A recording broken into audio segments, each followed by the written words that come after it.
अस्सलाम वालेकुम नाज़रीन ग्रामी। पूरी दुनिया के हालात ऐसे होते जा रहे हैं जिसे देखकर ये गुमान होता है कि शायद पूरी दुनिया की मुस्लिम उम्मत इस वक्त किसी मुसलसल और मुख्तलिफ किस्म के अज़ाबों की लपेट में है। पूरी दुनिया में मुसलमानों पर एक के बाद एक मुसीबतें टूट रही हैं और अभी एक मुसीबत ख़त्म नहीं होती तो दूसरी मुसलमानों का घेराव कर लेती है। ऐसा ही कुछ लीबिया में हुआ जहाँ सैलाब ने 10,000 से ज़्यादा लोगों की जानें ले ली और अभी भी दसियों हज़ार लोग लापता हैं। अब आप ज़रूर ये जानना चाहते होंगे ये सैलाब कैसे आया, तो ये वीडियो आपके लिए है। वीडियो को शुरू से लेकर आखिर तक ज़रूर देखिएगा ताकि आप मुकम्मल हक़ाइक़ से बखूबी आगाह हो सकें। नाज़रीन ग्रामी, कुछ माह पहले तुर्की और शाम में आने वाले खौफनाक ज़ल्ज़ले ने जहाँ शहरों को मुसमार कर दिया और मलबे का ढेर बना दिया, वहीं उसने पूरी दुनिया में भी चौंका देने वाले कुछ दिन पहले तुर्की में ज़ल्ज़ला आया। बेशक ये ज़ल्ज़ला फॉल्ट लाइन पर मौजूद शहरों और कस्बों में आया, मगर इसकी शिद्दत इस कदर ज़्यादा थी कि उसके असरात इस कदर भयानक थे कि पूरी दुनिया ने बेइख्तियार तुर्की को मदद की ऑफ़र की और पूरी दुनिया ने तुर्की की हर तरह से मदद भी की। इस तरह कुछ दिन पहले मस्जिद नबी मदीनातुल मुनव्वरा और मक्का शरीफ में हवा का शदीद तूफ़ान आया जिसको कैमरा ने रिकॉर्ड किया। ये इतना शदीद तूफ़ान था कि इसने वहाँ पर भगदड़ बर्पा कर दी। लोग अंधाधुंध इधर से उधर भागने लगे। आप वीडियोस में देख सकते हैं कि इस तरह तूफान से कैसे लोगों और सामान को हवा में उठा और इधर उधर फटक दिया।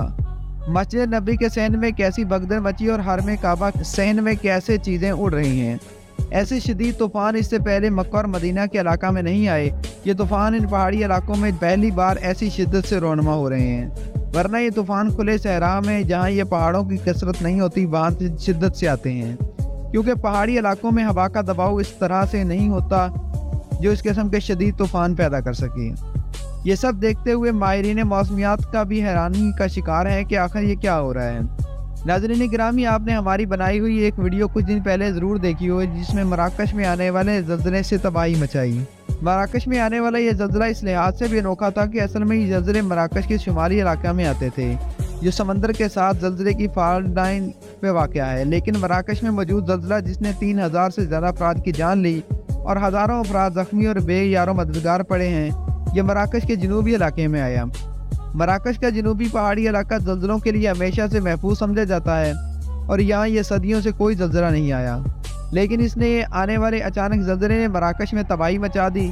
इस किस्म का ज़ल्ज़ला इस इलाके में बिल्कुल भी सोचा नहीं जा सकता था, इसलिए इस इलाके की इमारतें ज़ल्ज़ले के ख़तरे को मद्देनज़र रखते हुए नहीं बनाई गई थीं और इसलिए वो तमाम इमारतें यके बाद दीगरे 6.8 की शिद्दत से आने वाले ज़ल्ज़ले के सामने मसमार होती चली गईं और लोगों को बेहद नुकसान उठाना पड़ा। प्यारे साथियों, इस तरह कुछ दिन पहले लीबिया में 2 बड़े डैम टूट गए जिन्होंने लीबिया के एक शहर दरना को अपनी लपेट में ले लिया और पूरे का पूरा शहर ज़र-ए-आब आ गया। 2 डैम टूटने से किस कदर बड़ी तबाही आ सकती है जानने के लिए आप लीबिया की तरफ देख सकते हैं। यहाँ ये सवाल पैदा होता है कि ये डैम कैसे टूटे। तो दरअसल लीबिया में इस साल होने वाली बेशुमार बारिशों ने डैम्स को ओवरफ्लो कर दिया और डैम्स का स्ट्रक्चर पानी के इस बेपनाह दबाव को हार न सका और डैम टूट गए और पानी पूरी शिद्दत और ताकत से इस पूरे शहर में फैल गया। आप जानते हैं कि ऐसे डैम्स हमेशा ऊंचाई पर बनाए जाते हैं और ऊंचाई पे होने वाले डैम्स अगर टूटे तो वहाँ पर पानी की इस कदर शिद्दत और ताकत के साथ बिफरता हुआ शहरों की तरफ रौंदता चला जाता है। मौजूदा डैम टूटने से एक रात पहले भी खौफनाक किस्म की बारिश हुई थी जिसने डैम को टूटने से पहले गलियों में कई फुट पानी खड़ा कर दिया था और लोगों को अपना घर छोड़ने पर मजबूर होना पड़ा। इसके बाद जब डैम टूटने से सैलाबी पानी आया तो अपने साथ सब कुछ बहा कर ले गया। पानी की सतह इस कदर ऊंची थी कि शहर में 3 से 4 मंजिला इमारतें पूरी की पूरी पानी में डूबी हुई हैं और मसबार हो चुकी हैं। दरना का पूरा शहर इस वक्त ज़ेर-ए-आब है और हुकाम के मुताबिक तकरीबन हज़ारों अफराद लापता हैं। एम्बुलेंस और हॉस्पिटल अथॉरिटीज़ के मुताबिक अब तक 5,000 लोग ऐसे हैं जिनकी डेड बॉडीज अस्पताल में लाई जा चुकी हैं और 5,000 से ज़्यादा लोग ऐसे भी हैं जिनकी मौत कन्फर्म हो चुकी है। यहाँ तकरीबन 10,000 लोग ऐसे हैं जिनकी मौत हो चुकी है और वहीं पर हज़ारों के करीब लोग ऐसे हैं जो अभी तक लापता हैं। दूसरी तरफ तूफ़ानी बारिशों और डैम्स के टूटने से पूरे शहर में वायरस और बैक्टीरिया इन्फेक्शंस और तरह तरह की बीमारियाँ लाक हो रही हैं। ये बीमारियाँ मुतअद्दी भी हैं, यानी एक दूसरे को भी लग रही हैं। और इन सब मुसीबतों के साथ साथ एक बड़ी मुसीबत यह आई है कि डैम टूटने से पीने का साफ पानी बिल्कुल ख़त्म हो चुका है और पानी पीने को सिर्फ साफ पानी की बजाय गंदा और जरासीमों से भरा पानी लोग पी रहे हैं, जिससे फूटने वाली बीमारियां जल्दी ही जड़ें पकड़ लेंगी।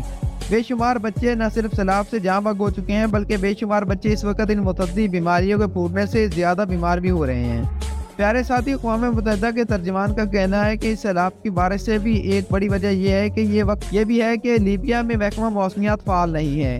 اگر لیبیا میں محکمہ موسمیات کا محکمہ پوری طرح کام کر رہا ہوتا تو اس تباہی سے بچا جا سکتا تھا، مگر افسوس کے ساتھ ایسا نہیں ہو سکا۔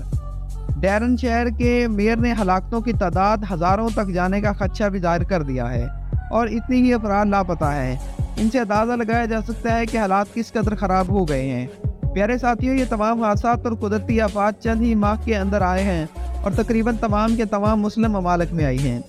کیا یہ اللہ کی طرف سے ہمارے لیے کوئی وارننگ ہے یا ہماری مستقل ہر درمی اور گناہوں جمے رہنے کی عادات نے ہم پہ کسی قسم کے عذاب کو مسلط کر دیا ہے؟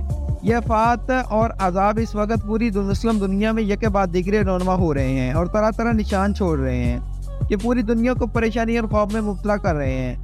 بے شک اللہ تعالیٰ کے آخری نبی ہمارے پیارے نبی محمد صلی اللہ علیہ وآلہ وسلم کی دعا ہے کہ ہم پر کوئی ایسا عذاب نہیں آئے گا جس سے ہم دنیا سے نشتہ و نابود ہو جائیں گے یا ہمارا نام و نشان مٹ جائے گا، مگر ہمارے لیے وارننگ اور خبردار کرنے کے لیے چھوٹے چھوٹے عذاب آتے رہیں گے، اور ان کا اشارہ حدیث نبی میں بھی ملتا ہے۔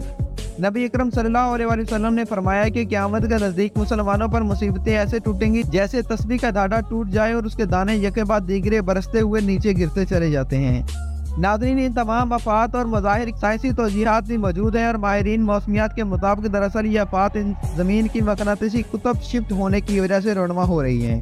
زمین کے قطب ہر 1500 سال میں ایک مخصوص ایریا میں شفٹ ہوتے ہیں، یعنی قطب جنوبی اور قطب شمالی شفٹ کرتے ہیں۔ شفٹ ہونے سے مراد ان کی ڈائریکشن تھوڑی بہت چینج ہوتی ہے، لیکن اس کی وجہ سے پوری دنیا میں اس طرح کے واقعات رونما ہونے لگتے ہیں اور موسمیاتی تغیرات برپا ہوتے ہیں، جس کی وجہ سے ایسے مذاہب دیکھنے کو ملتے ہیں جو معمول سے مطابق نہیں ہوتے۔